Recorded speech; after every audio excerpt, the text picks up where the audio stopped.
Bom dia a todos, bom dia a todas, bom dia para você que está nos assistindo pela Pop TV em Sobradinho e Porto Alegre. Sejam todos muito bem-vindos e bem-vindas a mais um ICL Mercado Investimentos. Hoje, sexta-feira, dia de conhecer os dados da PNAD trimestral, então a gente vai conseguir ver os dados de desemprego, só que por aqueles recortes de cor, de gênero. Então a gente vai trazer isso para vocês. Vamos falar um pouquinho também da gripe aviária, que está aumentando o preço dos ovos nos Estados Unidos. Vamos entender o que está por trás disso também, como é que está reagindo o mercado e a inflação por lá. Mas tem outros assuntos, a gente vai falar de OPEP, saiu também o relatório trimestral, macrofiscal. Mas antes de tudo isso, eu vou dar bom dia para o André. Bom dia, André, como você está? É o trimestral ou o macrofiscal? Na verdade, Débora, foi só algumas projeções especiais então aí do Ministério da Fazenda. Mas bom dia, Débora, bom dia a toda a nossa audiência. Tem a PNAD, tem essas atualizações aí da Secretaria de Política Econômica, falando aí sobre o que eles estão esperando, tanto para esse ano quanto para o próximo, na verdade, tanto para o ano passado, né, que ainda não saiu os dados, né, vai sair agora dia 1º de março, provavelmente, quanto também os dados para esse ano. Tem também o caso do ovo, né? Então a gente vai discutir um pouco aí essa falta de ovo nos Estados Unidos e por que está faltando ovo, né? Então, uma leve explicação do capitalismo e mais uma vez aí afetando a vida do trabalhador. Tem bastante coisa para a gente tratar hoje, então já vamos para a nossa agenda, Débora. Então o que o nosso telespectador pode enfrentar nesse dia de hoje? Bom, hoje, antes da abertura, já saiu o balanço da Porto Seguro e da Uzi Minas aqui no Brasil e no Reino Unido, NatWest. Às 7 horas da manhã, PIB do quarto trimestre da zona do euro. Então, aqui já a leitura do PIB por lá. E a Rússia anunciou a decisão de política monetária. Sextou, né, gente? A cabeça já está cansada. 10 horas da manhã, o presidente do Banco Central, Gabriel Galípolo, se reúne com empresários da Fiesp, do Instituto de Desenvolvimento do Varejo em São Paulo, para discutir aí, acredito, questões em relação à política monetária. Não temos o escopo da reunião, mas ele se reuniu com essas duas entidades, mas vamos seguir por aí, que tem mais coisa na agenda. Então, a gente tem também, aqui no Brasil, pode passar, pessoal, aí, nos Estados Unidos, o Departamento de Comércio, vendas no varejo de janeiro. Gente, o que está acontecendo hoje? 11h15 nos Estados Unidos, produção industrial em janeiro e também poços de petróleo e plataformas em operação, isso às 15 horas nos Estados Unidos. Então, hoje a gente não tem dados muito relevantes na agenda, como a gente teve nos outros dias, que a gente teve índice de preços ao consumidor, índice de preços ao produtor nos Estados Unidos, teve IPCA aqui. Então, uma semana bem focada na inflação. Hoje a agenda já começa a ficar um pouquinho mais esvaziada, mas tem esses dados importantes e eventos importantes também. Às 15 horas, o Lula participa do anúncio de investimento de 70 bilhões na Vale na retomada da mineração de ferro e expansão na produção de cobre em Carajás, mas também vai participar de uma entrevista hoje no Pará. E depois do fechamento tem balanço da Raizen e, se não me engano, é isso mesmo, não tem mais nenhum balanço que sai depois do fechamento. Então, essa agenda hoje, ela está um pouco mais enxuta mesmo, sem grandes condutores, algo que pode mudar a direção dos negócios, algo que vai ganhar grande relevância. Mas a gente vai trazer os principais aspectos da PNAD, que não está aqui, porque a PNAD trimestral ela faz justamente um olhar para o mercado de trabalho por recortes. Então, não é nenhum dado novo, é um dado mais segmentado. Por isso que ele acaba não entrando aqui na agenda, mas é um dado importante e a gente vai comentar com vocês. Então já vamos direto para a PNAD, né? Porque a PNAD é muito interessante porque ela mostra que, além da evolução do mercado de trabalho, que a gente sempre fala aqui, né? Último dia do mês sai a PNAD contínua, a gente só tem aquelas informações, melhorou ou piorou o desemprego, ou seja, caiu ou reduziu a taxa de desocupação, aumentou ou reduziu a renda média. Na PNAD a gente consegue ver para quem melhorou, se melhorou de fato, como melhorou. Então, é bem interessante. Você tem, então, que segundo a PNAD trimestral, você terminou o ano de 2024 com 14 unidades da federação, ou seja, 14 estados, com a menor taxa de desocupação da série. Mas acho que o mais importante, o mais interessante é a gente observar a questão de como que teve essa queda do desemprego, se ela foi pior em questões estruturais de cor, em questões estruturais de gênero. Então, a gente montou os gráficos, inclusive, aqui para vocês. A gente vê aqui, de forma geral, para os homens, o desemprego ele saiu de 6,4% para 6,2%. Teve uma queda de 5,3% dos homens para 5,1%, enquanto para as mulheres estava em 7,7%, 7,6%. Então, primeiro ponto, desigualdade aumentou na questão de gênero. A gente sabe que já tem uma questão estrutural, né, de desigualdade de gênero no mercado de trabalho. As mulheres, elas se enfrentam mais desemprego que os homens. Isso daí é óbvio você ver aqui que enquanto os homens têm uma taxa de 5,1% de desemprego, as mulheres estão em 7,6%. E para piorar a situação, o desemprego para os homens reduziu mais do que para as mulheres. Então, aumentou ainda essa questão de desigualdade de gênero na população. Outro dado que a gente também tem é a participação por cor. E quando a gente vê isso, a gente vê que, eu acho que o dado aqui está errado, se eu não me engano, os dos brancos é 4,9, tá, gente? Então, só para corrigir aqui isso na live, porque saiu de 6,4 para 6,2, para os brancos estava em 5 e foi para 4,9. Para os pardos estava em 7,6 e foi para 7,3. E para os pretos estava em 7,6, foi para 7,5, e para os pardos ele também caiu agora. Então a gente vê que na questão de...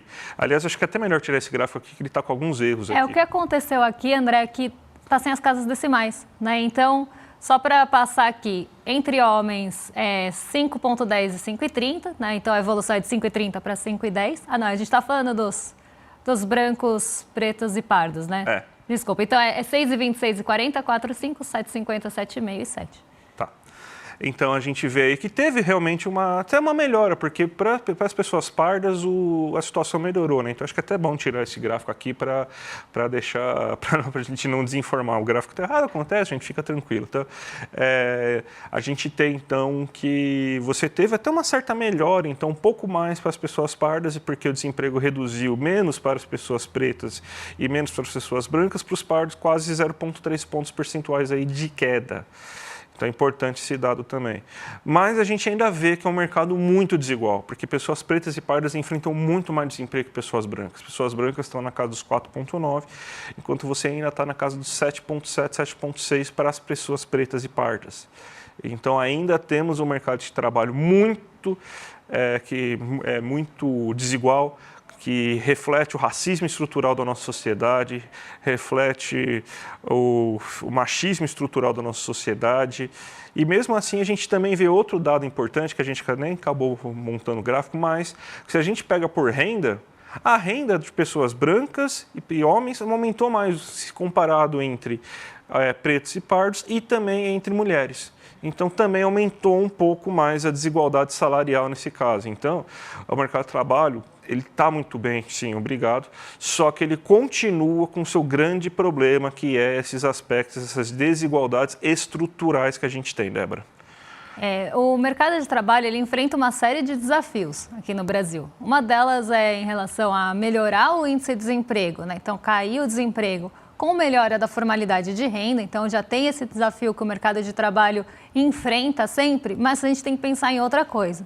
Quando cai ali a taxa de desemprego de forma geral, a gente não consegue ver no mês a mês como é que foi a evolução desse desemprego de uma forma com interseccionalidades. Então a gente não consegue ver, por exemplo, como é que é a renda de uma mulher negra no Brasil em relação a um homem branco, ou não consegue ver as outras disparidades, principalmente em relação à subutilização ou também em relação à própria taxa de desemprego. Então, a gente tem essas disparidades que podem acontecer, só que a gente não consegue ver na evolução. O que a gente precisa é que tenha essa queda da taxa de desemprego, mas em condições, afinal ela é uma média nacional, mas que as condições entre aí, gênero e cor também sejam igualitárias e renda também. E a gente sempre que sai a PNAD trimestral, a gente traz essa notícia triste de que ainda existe muita disparidade no mercado de trabalho, que a gente ainda tem não só essa disparidade no desemprego de uma forma geral, ou na subutilização, mas também na renda. Depois que sai a PNAD trimestral, sempre tem um estudo muito completo e muito legal que o DIEESE faz com todo esse raio-x. E quando ele sair, a gente traz para vocês, porque aí tem mais interseccionalidades mesmo. A gente não está vendo os recortes ali soltos, né? Por exemplo, só gênero ou só cor, mas também gênero e cor juntos. E isso eu acho que é muito importante para a gente entender como se estrutura o mercado de trabalho aqui no Brasil e como ele tem essa estrutura carregada por tantos anos que ainda reflete aqui na nossa sociedade de uma forma geral. Vamos falar agora do ovo, Débora, porque está faltando ovo nos Estados Unidos. A gente está com a inflação do ovo, né? É difícil fazer um colar de ovos, né? Mas talvez você, com um ovo cozido, você consegue fazer o colar de ovos, mas lá virou um item de raro, né? O ovo está faltando nas prateleiras. Você tem um aumento de quase 15% somente em um mês e está sendo um grande fator aí para aumentar a inflação nos Estados Unidos. Por que está acontecendo essa situação toda? Lá tem um caso de gripe aviária, né? Bem pesado. Então está afetando boa parte aí do rebanho de aves, né? Não sei se rebanho de aves é o nome certo para falar isso, mas das aves, né, dos Estados Unidos, né, que produzem ovos e também produzem a carne de aves e tal. E com isso você está tendo um abate muito grande das aves lá. Só que outra coisa também bem interessante, e aí o capitalismo mostrando aí que realmente ele não tem nenhum pudor, é que graças ao seguro que essas empresas grandes, né, é um mercado bem oligopolizado nos Estados Unidos, acredite, lá até nos Estados Unidos, até o ovo lá, aqui tem o carro do ovo, né, que todo mundo sabe aí que vende ovo aqui, então é um mercado bem, não é muito, né, bem livre mercado quase, né, pouco oligopolizado aqui, né? Lá nos Estados Unidos não, lá são 5, 6 empresas. E tem contratos milionários e tem também dinheiro para fazer cláusulas milionárias de seguro e eles estão recebendo dinheiro das seguradoras por causa desse abate de aves aí que está causando prejuízo para essas empresas. Então, e está valendo muito a pena esse reembolso aí que eles estão tendo das seguradoras aí por causa de tudo isso. Está valendo mais a pena, inclusive, aí, do que abater a ave para vender a carne ou deixar a ave fazendo seus ovos. Então, o que eles estão fazendo? Em vez de eles tentarem controlar a doença, não, eles estão deixando com que as aves se contaminem de propósito para que eles matem as aves e eles consigam receber a indenização do seguro, porque está valendo mais a pena isso. Então, a lógica de produção lá não existe mais. Basicamente, enquanto uma empresa de ovos está fazendo assim, não vou mais produzir ovo, porque para mim está valendo muito mais a pena eu perder a ave e ganhar o seguro em relação a isso. Então, é essa loucura que está acontecendo. E a tendência é só piorar, porque não está tendo controle da doença, estão deixando a doença espalhar de propósito, para matar cada vez mais aves e cada vez mais receber esses seguros. E, vamos dizer assim, a inflação essa aí a gente pode chamar aí de inflação de ganância capitalista, talvez, Débora? Acho que só isso explica, né? É uma loucura. Acho que é um excelente nome, porque é um absurdo a gente pensar que os criadores de aves, eles estão preferindo receber um seguro do que colocar ali, né, tentar controlar a doença e melhorar a produção. Porque o que aconteceu? Um monte de aves, aqui fala mais de 100 milhões, são milhões de galinhas poedeiras que já morreram nos Estados Unidos. Galinhas poedeiras são aquelas que colocam ovos, né? Então elas estão morrendo nos Estados Unidos e com isso está tendo uma menor oferta de ovos. Então a gente já tem esse cenário muito ruim. E em vez de controlar essa morte dessas galinhas, estão deixando rolar, porque está sendo atrativo, o que é uma coisa que choca, né? Choca assim como a inflação, choca assim como o ovo, choca também alguém ter esse tipo de posicionamento em relação a uma doença que está matando aves. Mas vamos lá, né? O que desencadeou disso? Os ovos, eles estão com uma oferta muito baixa, porque as galinhas estão morrendo, então já não tem as galinhas que põem os ovos estão em falta, e os ovos que estão sendo comercializados, ou eles sobem das prateleiras, ou eles estão sendo comercializados por um preço absurdo. Então a inflação do ovo foi de 15% em um mês lá nos Estados Unidos, em um ano, em relação ao ano anterior, foi de 55% e é a mais alta desde 2015.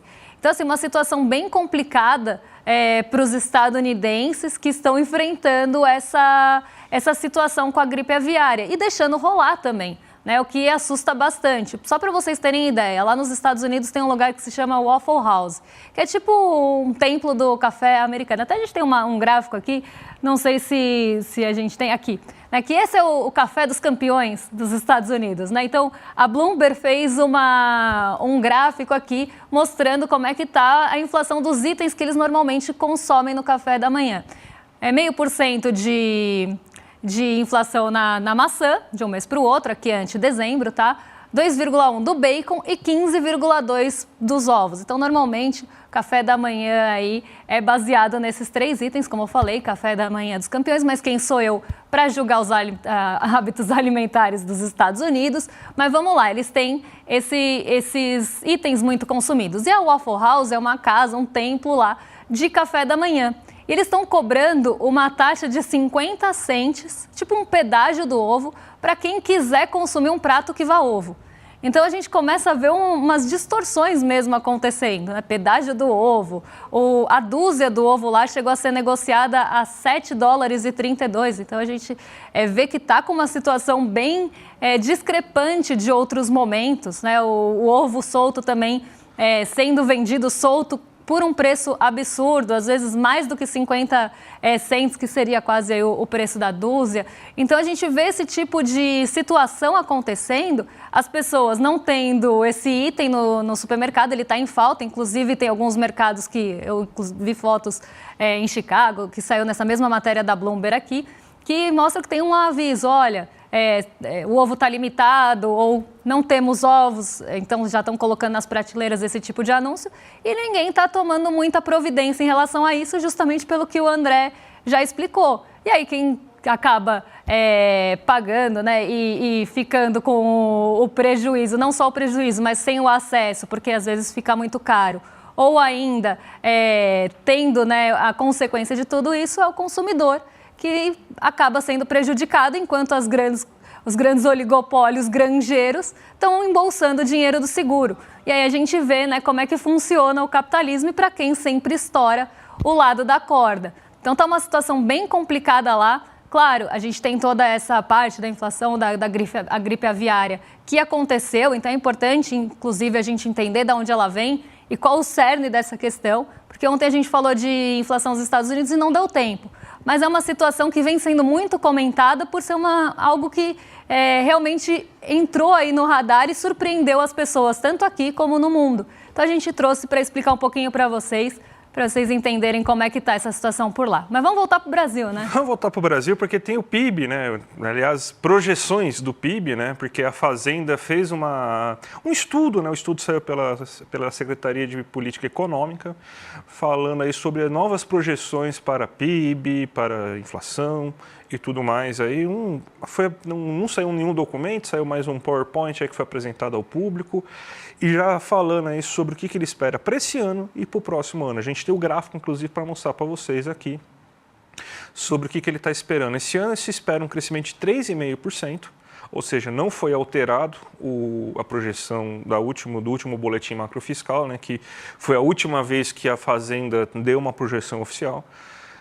Mas para esse ano, né, desculpa, eu estou em 2024, então o de 2024 está ainda previsto de 3,5%, não foi divulgado ainda, mas para esse ano está sendo previsto um crescimento de 2,3%. Caiu a previsão de crescimento, porque já tem se sentido algumas quedas importantes de atividade econômica. A gente falou essa semana aí de comércio fraco em pleno Natal, serviços também, principalmente das empresas, muito fraco, os serviços das famílias ainda está forte, indústria também recuando, então sinais aí de que pode ter sim uma desaceleração econômica importante.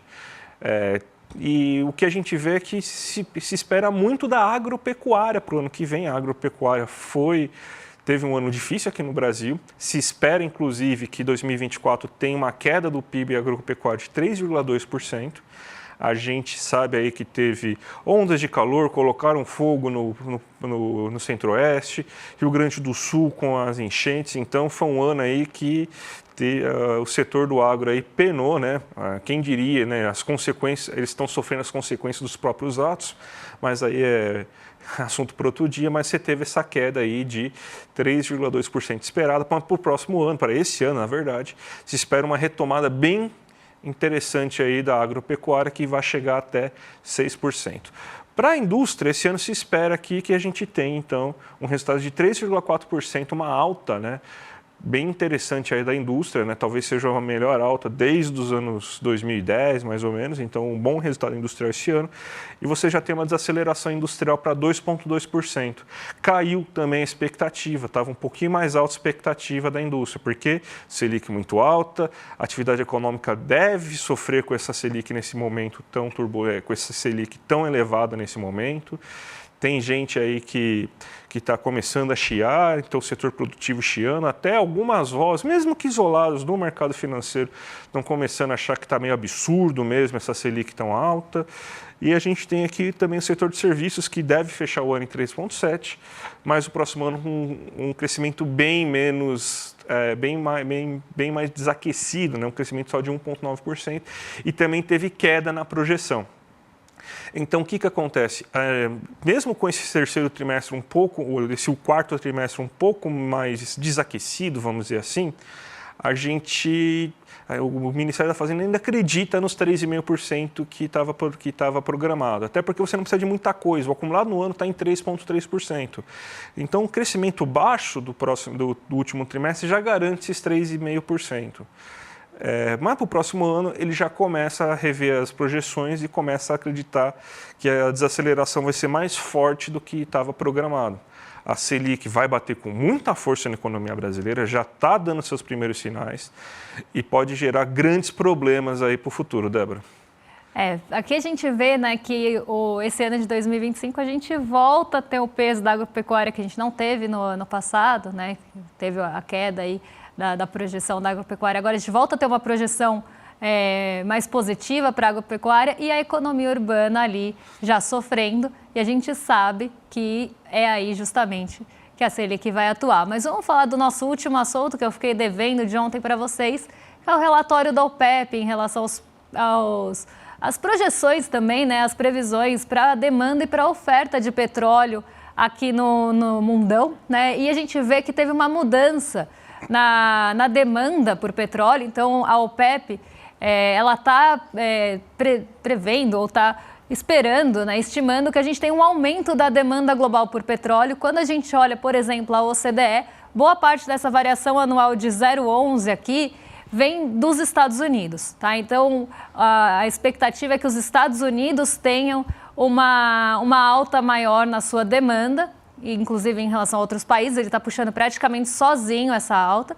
porque a gente sabe que deve ter, sim, uma volta dessa exploração e desse culto ao petróleo por lá, por conta do Donald Trump. Ele já deixou isso muito, muito claro e evidente. Na China também se espera uma demanda maior de petróleo nesse ano, e no não OCDE, né, nos países que não estão na OCDE, também tem uma alta importante na demanda por petróleo. Só que, por outro lado, a oferta não deve aumentar na mesma proporção, porque a própria OPEP, que está prevendo que vai ter aumento da demanda, resolveu dar uma fechada na torneira. Então, eles reduziram, sim, a sua produção, a expectativa da produção dos países membros da OPEP nesse ano, e devem ter uma oferta menor de petróleo. E a gente sabe por que a OPEP faz isso. A OPEP faz isso para tentar controlar o preço do petróleo. Então, se a gente tem uma demanda crescente por petróleo e os outros países que não fazem parte da OPEP, pode passar aí para o pessoal em casa acompanhar o que eu estou falando aqui. Outros países que não fazem parte da OPEP estão diminuindo a sua oferta, estão aumentando a sua oferta, o que a OPEP vai fazer para tentar manter o preço atrativo?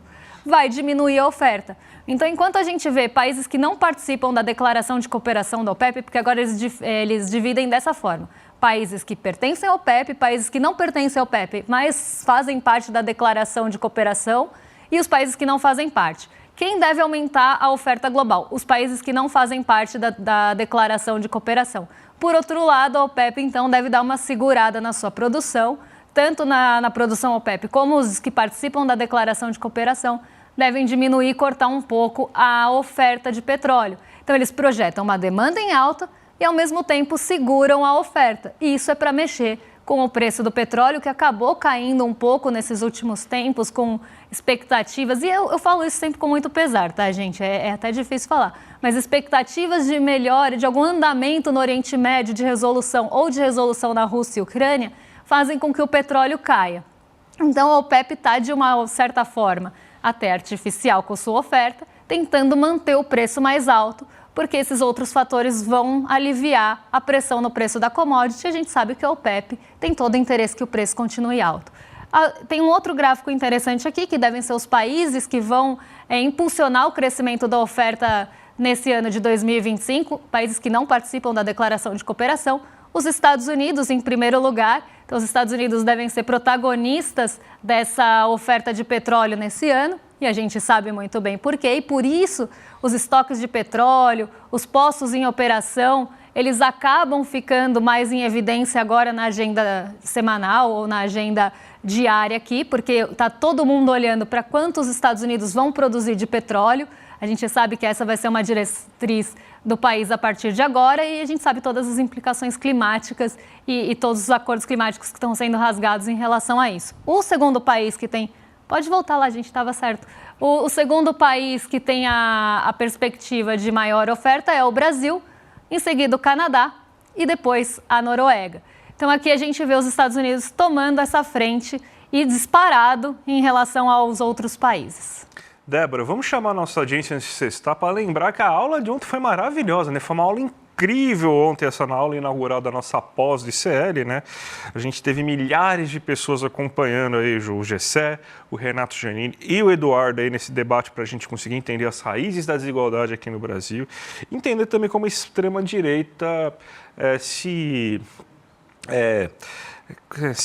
aproveita aí desses mais vulneráveis aí para se fortalecer, né? Então, foi uma amostra bem interessante do que vai ser o nosso curso, que é o curso Repensando o Brasil. Você quer fazer parte, então, ainda da revolução aqui? Então, assista o replay dessa aula que teve e faça parte aí, junto dos mais de 3.500 alunos que já fazem parte da nossa pós. Ainda tem... vai ser a sua última chance de fazer parte dessa formação completa com os melhores professores de diploma reconhecido pelo MEC e, claro, em parceria com a FESP, que é uma das melhores faculdades de Sociologia do Brasil. Então, gente, é por tempo limitado esse replay. Clica aqui em iclmercado.com.br e vai e garanta aí para você ver o replay e para fazer sua matrícula. Tem a última chance aí para vocês não perderem essa aula, que realmente está muito incrível. E antes de sextar, nada melhor do que o Rolê ICL. Então agora vocês ficam com o William Deluca e o Guga Noblar, nossos vizinhos de cima já vão te receber. E a gente volta na segunda-feira para trazer os principais assuntos que vão mexer com o seu bolso, com a nossa bolsa, perspectivas e muito mais. Um beijão e até lá, pessoal. Até mais, gente. Tchau, tchau. Turma, aula magna. A vingança dos humilhados foi um sucesso absoluto. Milhares de pessoas participaram ao vivo desse momento histórico. Sabemos que alguns não conseguiram assistir e muitos nos pediram para compartilhar com amigos e familiares. Por isso, decidimos liberar o replay. Ninguém pode ficar de fora desse debate essencial sobre as raízes da desigualdade no nosso país. Assista agora, antes que o replay saia do ar, e descubra todos os detalhes dessa aula transformadora. E o principal, assim que o replay acabar, acaba também as inscrições, as últimas inscrições para o nosso curso da pós. Fique atento.